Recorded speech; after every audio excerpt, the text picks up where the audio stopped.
अस्सलाम वालेकुम। एक हदीस पाक का मफहूम है, वज़ू से पहले मिसवाक करना सुन्नत है।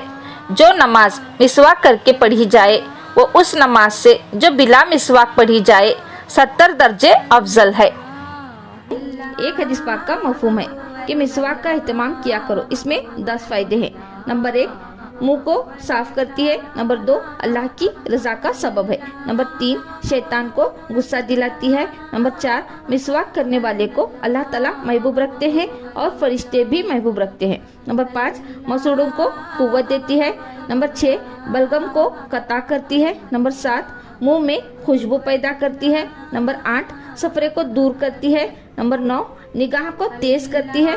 नंबर 10, मुंह की बदबू को जायल करती है। इन सब के अलावा ये है कि मिसवाक करना सुन्नत है।